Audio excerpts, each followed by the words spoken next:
Hi, I'm Kirk. As the Heart of Foresight CFO and the voice of the Growth CFO Void, I'm reaching out to you not just as a CEO, but as someone who deeply understands the roller coaster that you're on.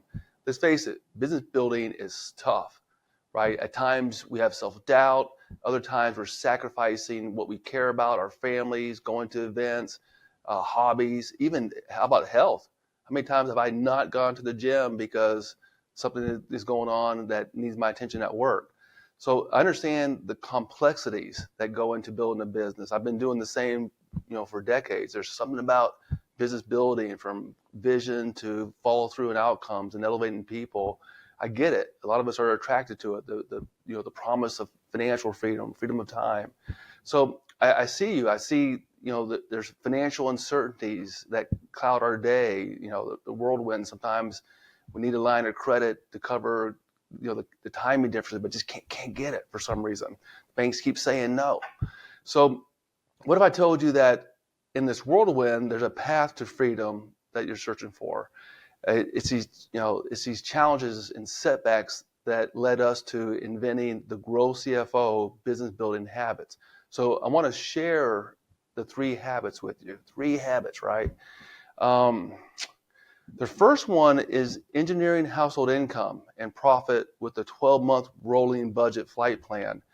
And it's interesting, a lot of business owners, they're working massive hours and they're actually making less money, even years into their business, less money than they could pretty much almost anywhere else. I remember one business owner, she was making, massive business, doing 30 million, top line revenue, commercial cleaning, government contractor, massive. But her household income was, just, low 6 figures. Didn't, in no way did that remuneration reflect the effort that she put into it.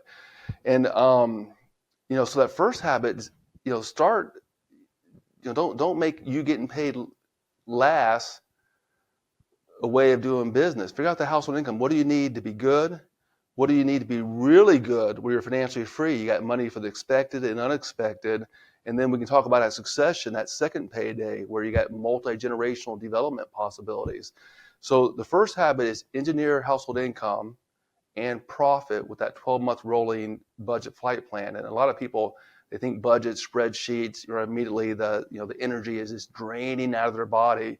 Don't let that happen, because when budgets are done well, when you involve your team members, no matter what level they're in, it gets really interesting, right? And here's an example. You got your baseline business, and then you start doing the what if. And based on that household income, let's say you want to double your household income, figure out how to do it. What if? There's got to be a better solution. So you're literally decoding your business almost like a puzzle, right? Figuring out the best solution on things that you can actually do. What's practical, right? What do you have the resources and capability to do?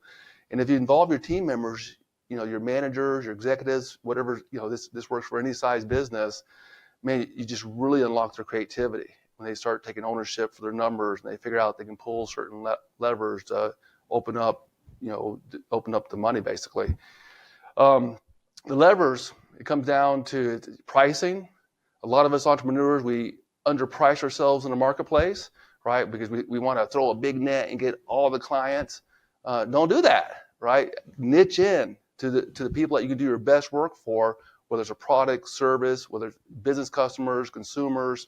Really niche into who could really actually love what you do, right? Resonate with them in the marketplace, and then figure out your pricing on that. What if, your best customers, how do you get more of those? Because that's, 80-20. If you do the analysis around budgeting, there's probably a relatively small set of customers, 20%, producing something like 80% of the outcome, so it's disproportional. So really, budgeting has a bad name. So throw off all those old beliefs and come in and think dynamically. What marketplaces do we do new things with existing customers and new customers, or existing things with new customers, existing customers? There's a matrix, right? Where's that low-hanging fruit where you can take that next step in the marketplace, and relatively speaking, it's safe, right? That's just a one step more than where you're at now. one step more clarity, and even consider through budgeting, analyze what products are making money, what products are losing money. When I say products, services, geographies, team members, however you make money, 80-20, which ones are producing, which ones aren't. And maybe the parts of the business that are draining resources, you prune them so you have more resources into what you really care about.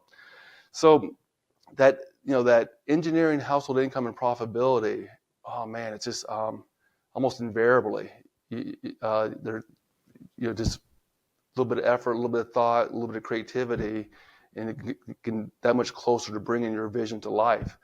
So that's the first habit is budgeting, and quite frankly, spreadsheets work really well for that. Some companies have tools that do budgeting. Generally speaking, the tools are complicated to learn relative to a spreadsheet. Depending on the size of your business, spreadsheets work just fine. At a certain size, using tools. Tools work more of a database. You can bend the data differently to do deeper analysis, and if there's more managers involved, a budgeting tool is useful. But don't let that slow you down. If you're new to budgeting, use spreadsheets. And spreadsheets are new for most managers unless they've been taught how to use spreadsheets and the numbers and figure out what adds up and run scenarios. Probably most people aren't doing that. And my experience at teaching at Georgetown, mid-level professionals, they come into class eyes wide open, thinking they're going to be given some kind of complicated math exam. Budgeting is not that. Budgeting is simple addition, subtraction, division. So, guiding people, leading people to establish a habit will definitely pay off. If you really want, kind of the bonus points is run the benchmarks. How does my business compare to other businesses in the same industry? And invariably, the number story is going to point to where I have additional opportunities. So you're mining that data for gold, invariably, right? And if I'm going to the bank to get a loan, I want to be able to defend. I'm in the best, I'm in the top 20 percentile of my industry with data, because then it's not just me talking, the data is talking. And banks like that, right? You tend to get better loans, better terms, lines of credits, that kind of thing. Okay, so great habit. And usually going into the year, you want to do your 12-month flight plan. And then that's depending on what your cycle is during the year, you want to revise it. So update the forecast. What do you know for the next 12 months going past the year end? And then sometimes there's pivot points, right? There's something could change in the economy, the pandemic, whatever. That's a good time to budget and figure out options A, B, and C. So you have, with budgeting, you identify the right options at the right time. And then we'll talk in habit 2 how the budget actually helps you, the monthly financials actually help you follow through. So you're able to, with monthly financials, you're able to monitor your flight plan. If you expected it to be a 1 and you're at 1.2 or 3 or 5, whatever, over or under, no judgment. It's very, very important, with habit 2, when you're teaching managers to monitor their flight plan progress using the monthly financials, no judgment. If I'm over or under, I'm over or under. The main thing is clarity. And we're all on the same page at this point. It is black and white. We can see it. The managers learn based on our number story. I'm over, I'm under, and here's why. Based on the 80-20, the things that matter. Don't worry about the small stuff. Worry about the big stuff. Always hit the big stuff first.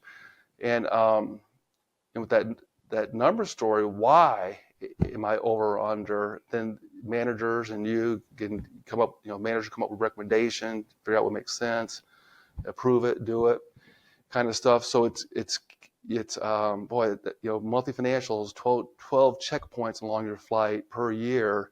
If you miss those checkpoints, probably something's deviating. And just saying with the flight analogy, pilots, and it's funny, I'm an Army guy, but love flying. It just amazes me that something that heavy could do what it does. And pilots know that if they're 1 degree off on their flight plan, that for every 60 miles traveled, they'll miss the airport by a mile. And just imagine, right? And, pretty much a mile, 2 miles, 3 miles, you're not going to find that airport. Same thing in business. Small incremental improvements continuously over time. Man, now you're getting really good. Now you're getting the household income that you want. And pretty much can only do that if there's a solid budget flight plan going in, and then your team members are monitoring based on however you make money, products, services, geography, however you make money, they can see the things they control based on the number story and take action, take the right action at the right time. Otherwise, you're going to drift. You're going to think, a few percentage points here and there, and that's how we missed the airport. Okay, here's the bonus on habit 2. So you think about monthly financials. That's only 12 checkpoints per year. It's good, but just imagine if people have a daily dashboard. They have, at that point, depending on how many days per week people work, they got 260 checkpoints to 365 checkpoints per year. So every day they're making those micro adjustments based on what they control. Sometimes they'll be over, under, left, right, whatever. But now your team members are owning it, and they can see how their actions that day impact what happens monthly, then monthly, how that years and multi-year flight plan. So, boy, teaching team members to have that daily dashboard combined with the monthly financials, man, they're really getting good. You can see how much they have clarity, they have confidence, they're driving the impacts that you want and they want. So, everyone can do well by doing good. Pretty hard to do if they're not having something like numbers. They can see it, red, green, yellow. It's pretty hard to people to make the right decision at the right time, because everyone across your company has a different view of the world, different experiences. They see certain parts of the business, kind of like the elephant story, where based on what part you're touching, and it's a rope, it's this, it's that, right? And your team members are the same way, just like we as business owners, we don't see many things are beyond our line of sight, but the numbers, no matter how big your business gets, no matter how far the geography is, no matter where the team members are, with the numbers, you can get like a nervous system, you get a real good feel of what's giving you lift and what's giving you drag, and where to take action, where to help people do better. So that habit, that monthly, monitor your flight plan progress with that daily dashboard and monthly financials. What a life changer. Never judgment. Things will be over or under sometimes. Normal, right? You just know where to lean in with clarity. So at this point, you engineered your household income, you're making it, the company's profitable, your team members are doing better. I mean, wow, right? And yes, the things that go sideways, you see it sooner, so proactively, the banks love you, they're offering you lines of credits now, which is not like it was before. So the third habit of profitability is achieve positive cash flow. And this is even financial professionals, CFOs, this goes underutilized, right? It's known, but underutilized.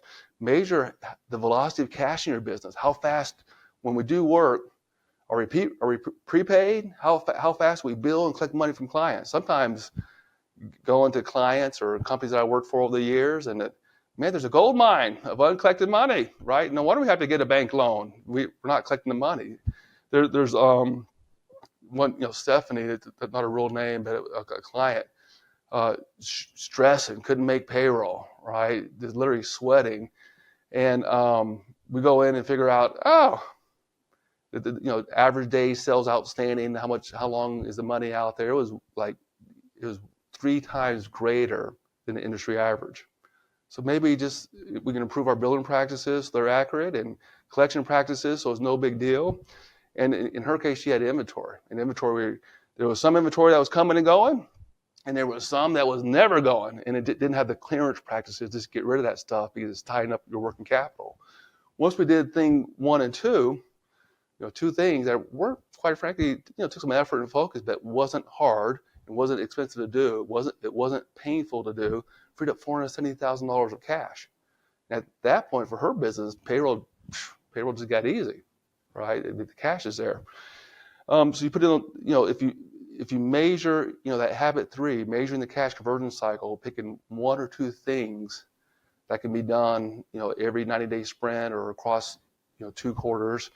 It's just you start to just unlock value. Here's the bonus on this one. For that positive cash, for every additional dollar that your business is not consuming cash, you get that second payday at valuation. Your business just became more valuable, dollar for dollar, whatever your multiple is. 3 to 6 for a financial buyer, and 10, 11, 12 times for a strategic buyer, or something like that, right? It depends on your business. But the main point is for that work you did to improve your cash velocity, you get paid a second time on your valuation, and that's where you can set your family up for that multi-generational legacy development. And I'm intentionally saying development, not wealth, because as a trustee on certain families, I've seen what just money without development does. So I'm big on developing people where they can really come into the world and do something significant, but a potential path for your business. So this journey, it's tough. It's supposed to be. Right? So there's just something about life, and when you need to struggle forward versus being overwhelmed, and you're not meant to walk this path alone. At Foresight, my growth CFOs work side by side with business owners and their team members. We work with peers. We want to help the peers use data and help them look good, so they have the right recommendations.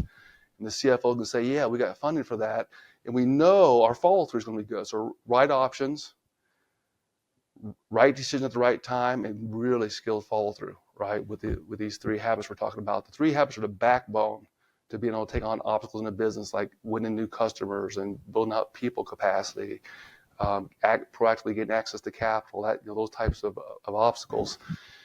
So my growth CFOs work side by side, and we want to go all the way to that second payday where business owners are on the second mountain of purpose and freedom of time and money. They can live to purpose and have even more time with the relationships they really care about. And so let's reclaim the joy that the journey as a business owner, turning every struggle into a step forward. And in the next video, I'm going to go deeper into that multi-year financial flight plan, from where we're at to that destination, right? Where do we want to go? Why do we want to go there? That multi-year financial flight plan is where you start to see it, right? Instead of just working month by month, year by year, you can really see it. So that's your next step together towards greatness. And thank you for your time and attention.